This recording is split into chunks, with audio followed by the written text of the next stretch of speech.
beigt fanot par šitā telefona ekrānu un pakaļu. Nu, pakaļa, protams, tagad jau ir noļāpāta.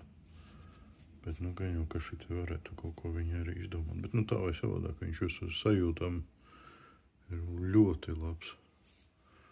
Un tie sāni, tas viss vienkārši normāls aparāts, beidzot kaut kas, ko reāli gribas lietot bez keisa. Varbūt šita vēl varēja kaut ko, it kā pats tas ir, bet te kaut ko varēja kaut kādas, nezinu, gumijotākās malas uztaisīt varbūt pie tās kameras, bet visādi citādi, nu, paigais aparāts.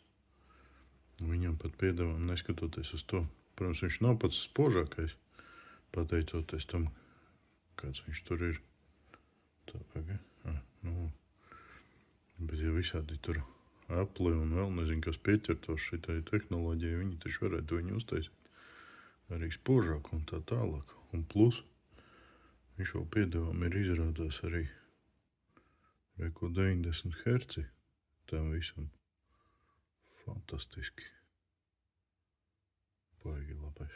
Tā patīk šitas, ka viņš ir tik matēts un galvenais arī, nu, pirkstu nospiedumi praktiski uz viņu vispār nepaliek.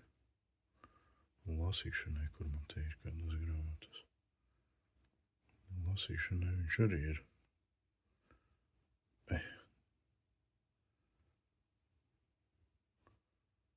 Šitas tagad melnais kaut kāda tēma. Protams, tas, ka viņam nevar aizsniegt augšējo to. Tas, protams, nav forši. Bet, nu, reku, pasaki.